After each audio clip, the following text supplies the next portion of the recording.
In today's video, I'm going to go over how you can make cinematic shots using Blender. This is a technique that I recently came up with. Actually, I did not come up with this technique. I just messed around with it and I just tried to copy people who've been doing cinematic shots in Blender until I figured something out that worked for me. And so today I'm going to share with you guys how I made a sequence of shots for my Halloween project. In the previous video, I was designing a creature, and so this time I wanted to put him in a scene, put some moody lighting, maybe put a character as well, and kind of have some sort of storytelling going on up here.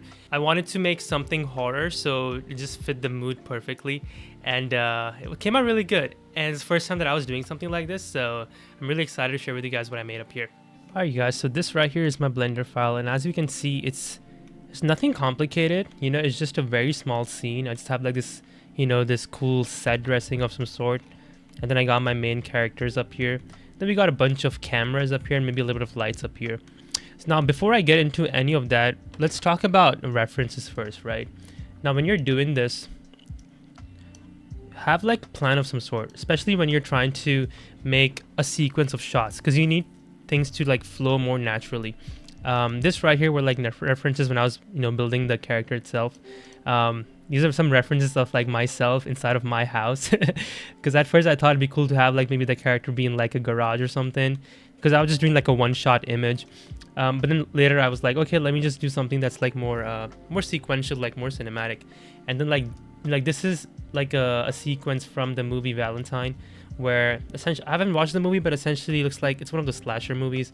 And we got this character up here, she's hiding away from this guy who's trying to kill her and stuff.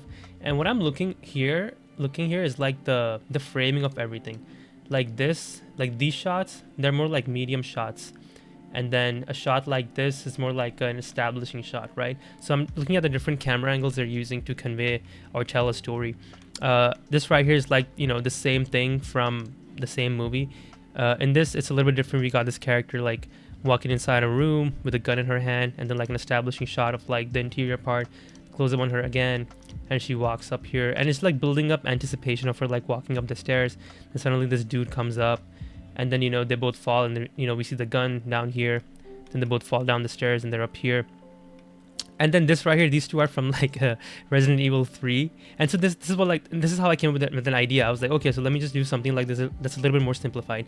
What if I just have 5 to 6 shots where it just kind of starts off with the character being on the floor, and then gets up and then sees this thing up here, close up of the thing, and then she grabs a gun and then shoots at him. So I didn't just come up with an idea from scratch. I got that idea from looking at these images, looking at different movies. You can straight up just go to YouTube, go to Watch Mojo, and write top horror movie scares or top horror movie chases. They'll give you different movies, and that's the best way to go about it.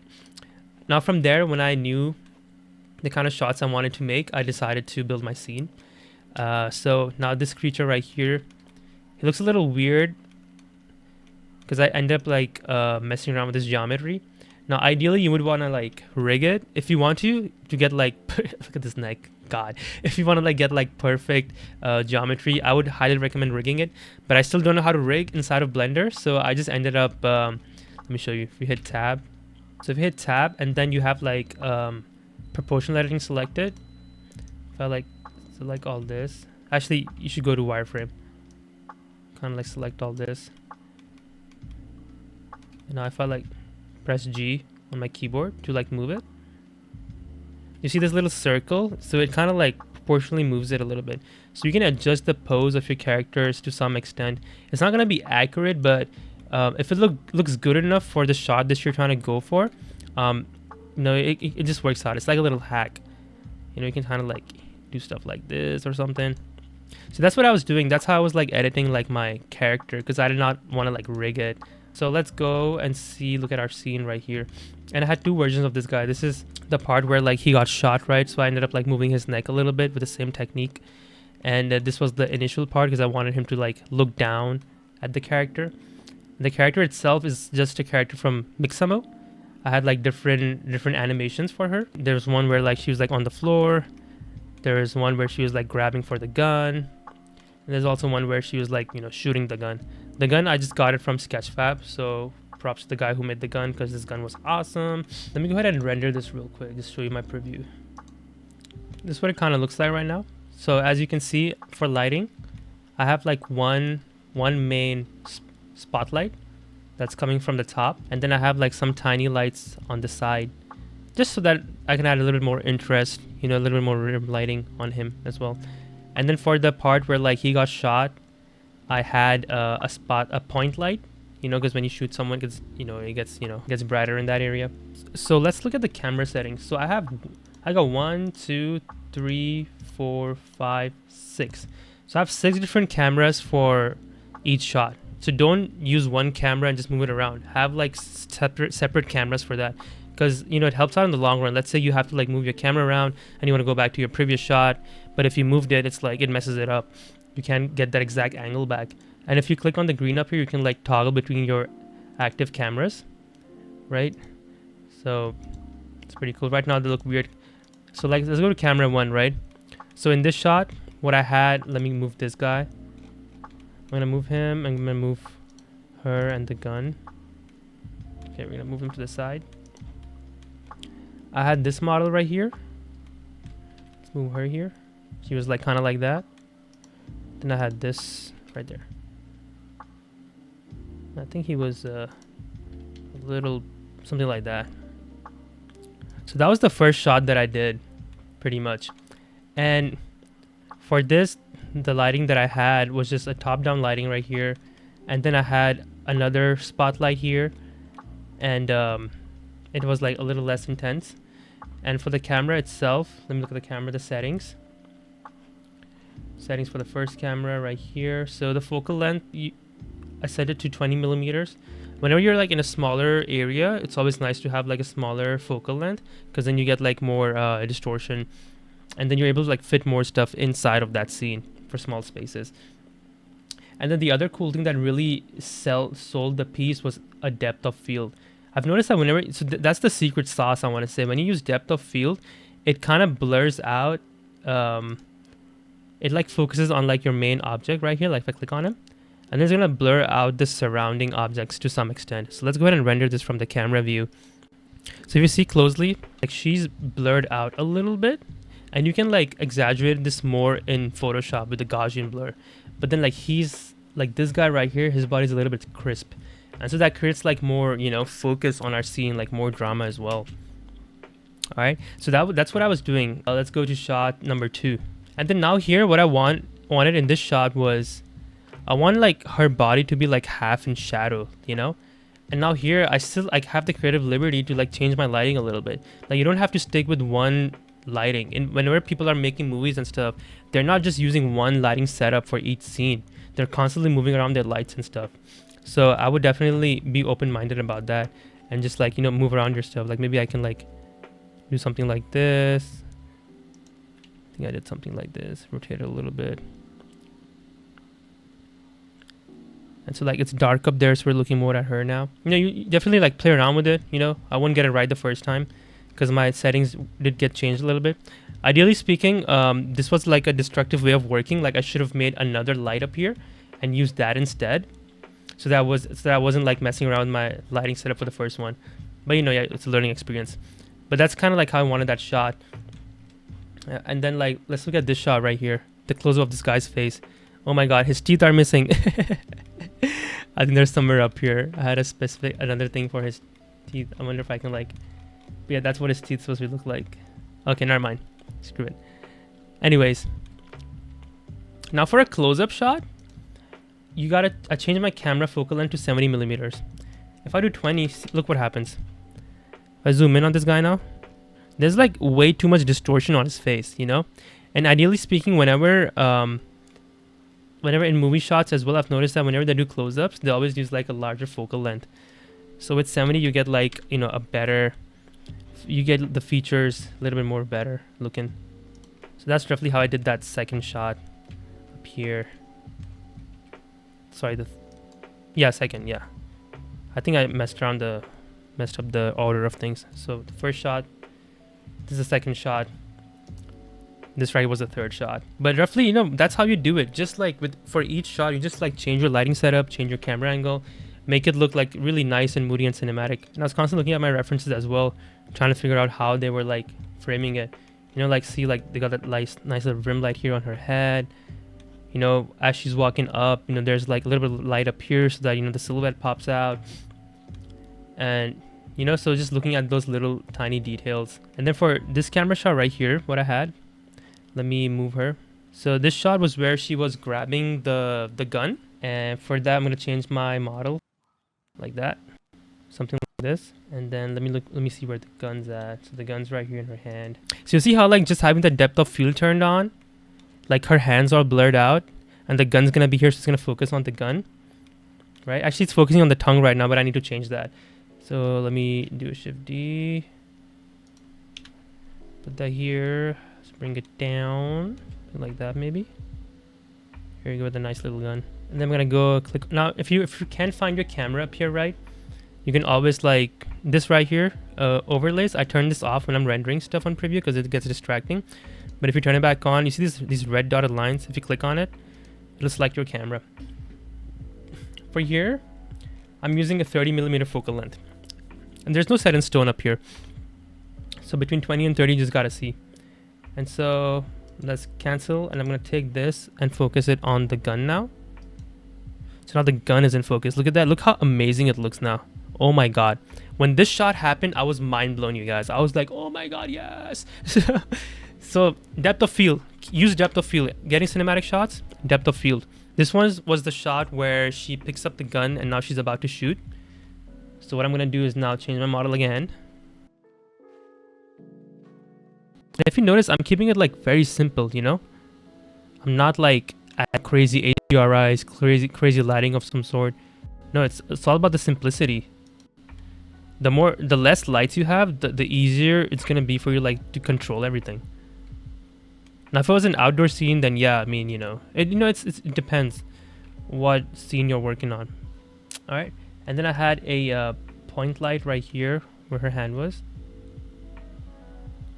Just a little bit of light, and then let me just hit Alt H. So I had, you see how I have a wall here and here. I also had a wall on these two sizes. I was just on these two sides. Let me unhide all of that, and so like, you know, I have that, you know, back wall up here now. Hide H, hide these right here, and then once again, you know, with that same camera, you know, I had depth of field turned on, and we're gonna select the gun again. Now the focus is on the gun, and that's how I made that shot. And then I can also like play around with my lighting a little bit, see if I can get something cool going on. I want to like, I think something like this would be like super cool. Let's have a little bit darker background, you know. Oh yeah, that's what I did. I put her completely in shadow. And then I put this light somewhere up here. Like that. She's about to shoot, just kind of add that drama. And then for our final shot right here, I'm actually gonna keep everything the same. Just gonna change my model, my dude. Change my dude up here. One thing you can also do, see how like when I turn on my overlays, I get the rule of thirds, and you can like activate that when you go up here to your camera. Where's my camera? Select your camera, and then you can go to composition guides and activate thirds. So you get like, you know, you can barely see it right now. Let me go back to solid. But you know, the rule of thirds is up here, so you can always like make sure your composition is strong. So you just have to like adjust it until you get it right. Oh, and for my spotlight settings, you really have to like pump it up to get like a good light. By default, it's on 10, so I brought it up to like 10,000. If that doesn't work, you know, keep going higher. Cool. And then like for my character itself, what I did, I ended up rotating her body just a tad bit to kind of show that she's kind of like falling over as she's shooting. And then I had a point light on this dude's face, just to show that, you know, when he got shot, you know, the light from the bullet, from the fire, the smoke of the gun, the bullet, whatever, came and hit us on his face. And that was it. That's pretty much it. You know, that's how the Blender scene was set up. So like I said, just don't use as many lights. You know, definitely like use on like one main light that you're gonna be using to light everything up, and be open to moving it around with each shot, you know. And this was a fairly simple scene where there wasn't like a whole lot of movement going around. But like start with something simple like that. And as far as like these props go, like these stairs and stuff, these are just like cubes with like wooden texture on them. And even this right here, this is just like, you know, like a lamp. There's some cylinders, lamp. This is just like Bezier curve that I made. It's super simple. Some cabinets, you know, simple, just cubes, nothing crazy. So let's look at the paint over stage now. So these 6 shots were the final renders that I got from Blender. So definitely, you know, spend some more time on it.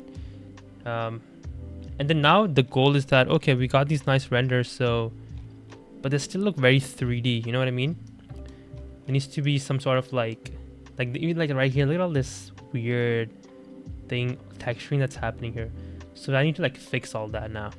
You know, the face was happening to some extent. And that's where the paint over stage begins now. Okay, so let's break down this first shot up here, right? So this was a 3D render. It's the final paint over. Okay. Now the first thing that I always do whenever I get a 3D render is that I use a camera raw filter. Let's go to filter, camera raw filter, give it a sec. Okay. Now what I'm gonna do first is that I'm gonna play around with the exposure. Maybe bring it down a little bit.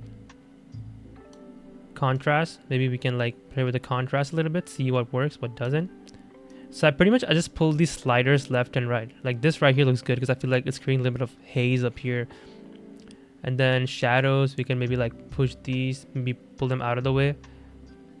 We can actually pull them out, that way we can always paint more shadows on a multiply layer.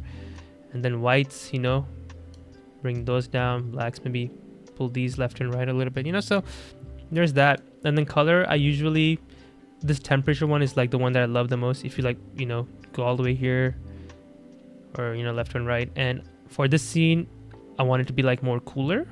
So I brought this down to the left a little bit. Maybe like we can play with this a little bit. Vibrance, bring that up. Vibrance and saturation maybe a little bit more. And then effects, you can add grain if you want to. You know, a little bit of grain is good. Or you can like make a separate noise layer and use that on overlay. That works as well. And then curve. And then the rest, I don't really like use the rest for the most part. You can definitely go super crazy with this. Tweak like multiple things, you know. You just want to like, you know, mess around with the oranges on the shirt, whatever, or the yellows. Like there's so many controls. So right now, this is the image after the camera raw filter. This is without. So it's very subtle, you know, it like gives you the ability to like push your colors a little bit to some extent. And now at the time of rendering this, I did not use a depth of field because I totally forgot about it. But we can do that with Gaussian blur. Okay, so let's start building it. So the next layer that I did was a multiply layer. Kind of just like darken the back a little bit.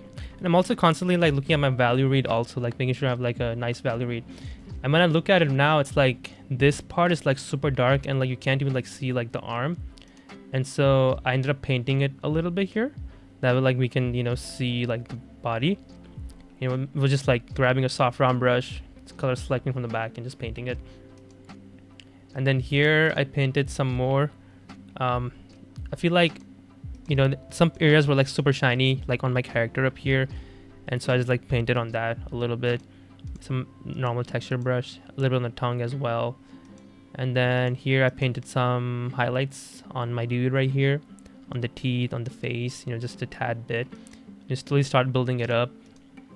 And the next layer up here, I painted some more highlights. Now you can do all this in one layer if you want to. I like to have it like on separate layers, just so that I have like more control over them if I have to like change the colors or whatnot. I also painted like some hair strands on her a little bit. Layer 7, I don't know what I did on this layer. Every now and then I'll have some random empty layers as well. And then here I had a screen layer and I just added some, you know, some on the face, on his head. That way create like a more, you know, like a hotter spot, you know. So like that turned off, you know, it's pretty basic.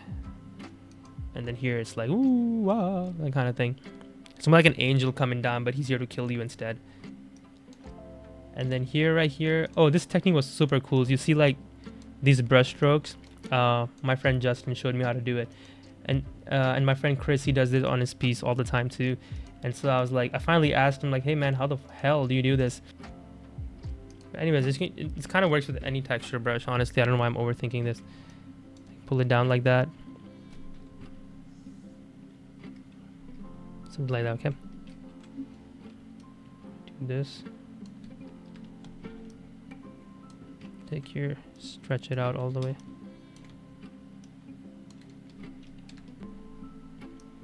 Okay.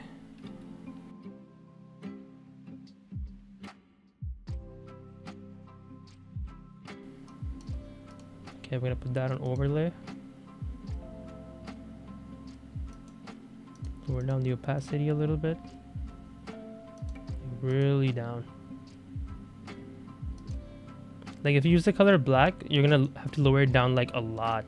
I think I ended up using the color blue instead. And so now you see it's like very subtle, but it looks really nice. Here I used the color blue, and so the opacity didn't have to be down a whole lot. But with black, you'll have to like pull it down a little bit. So that's how I got this effect right here, with a little bit of trial and error. Tried to use a good brush that kind of fit the vibe. You may keep this on, I don't know. And yeah, and then here is we have a color lookup filter. Just do this right here and do a color lookup, and then this pops up. Click on this, and then we can use like different filters of some sort. Let me turn this on. It was pretty subtle. It was giving me like this nice little light on his head, and you can go over all these, see which one works for you, which one doesn't work for you, and then you can like change it from. It's usually on normal opacity 100%. I know you can play around with the opacity, the blend mode, and see which one works for you and which one doesn't. So that's kind of roughly the approach that I took on the paint over stage for this. And then on this layer right here, let's see what I did. Oh yeah, this was the Gaussian blur. Yeah, this was the layer where I blurred her out a little bit. See, like turn it on and off. The way I did this, and this is like the final step, okay? You want to do this in the very end. Don't do this in the beginning stages, because let's say if you have to like paint over her, then it's gonna like mess everything up. So on the final stage, when you're done painting, you're happy, then you want to do this, okay? So the way you want to do this is that select all your layers, everything, Control J, make a copy, then Control E, merge. Okay, now I have everything on one layer. Turn this off. Okay, now I'm gonna go to filter, blur, Gaussian blur, and just like pull the slider left and right to how much blur you want to add. Now this blurs everything, so then you can like mask it with the black color selected. You can use the soft round brush. Start like doing this. There you go. That's how I did this, and I pretty much use the same approach for like the other renders as well. So yeah, so that's how I made these shots. Just want to show you the final results of all of these. This was the after, the before, after, and this one as well, the same technique, blurred everything out, painted here, painted on his face a little bit, added some highlights, some some drippy slimy shit. The same brush strokes up here. Then this was the after, before. This was right here. I added some more shadow up here, just kind of like give this feeling of like, oh, she's kind of like stuck. Also highlighting the gun right here. It's like, okay, she's about to grab that gun, but then she's also kind of like scared of this figure. And then this was the before, after, added some more noise up here, those brush strokes. And also I should have added some more highlights on her thumb. I feel like it's getting a little bit lost up there, but oh well. And then before, this one, not a whole lot I needed to do, because it's more like a very focused shot, very a big close-up right here. And then this right here was fun to work on. Now this, you remember how I was telling you guys that, oh, make sure you do the Gaussian blur before all your details, and so I messed up here, right? After blurring it out, that's when I added like painted more on her hand, so it looks a little weird up here. But when you zoom out of it, it looks pretty okay. But for the gun as well, I ended up like selecting the hand and like rotating it a little bit, just a tad bit, and these sparks, these are just photo bashed images, and these lines and this blood was kind of like just painted with like blood splatters. Did a motion blur on this, and then like up here, like all this craziness, I ended up like painting over most of it. And a lot of it wasn't in the dark, so it didn't really like add too much to it.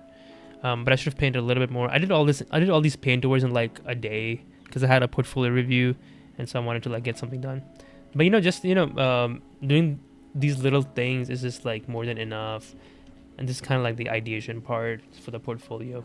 Alright, you guys, so that should be all for today. Thank you so much for coming by and watching this video. We recently crossed 1,000 subscribers on this channel, which is crazy to me. So thank you so much for being here, and thank you so much for sticking around, sharing my content, liking and commenting on it.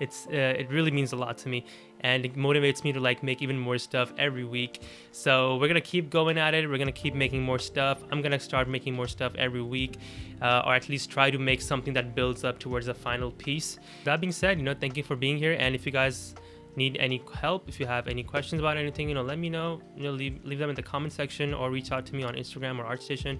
I'll be more than happy to help you guys out in any way I can, because at the end of the day, we're all in this together, right? We're all just trying to get better. We're all trying to like get better at our skills, and just it's good to have like a healthy community like that. I don't know, maybe I might create my own Discord channel. I'm not sure yet. That's something that I've been thinking about as well. So if you guys want me to do something like that, definitely leave that in the comment section as well. It's always nice to have people give their opinions on different things. So with that being said, thanks for coming here. Thanks for coming by, and I'll see you guys in the next one.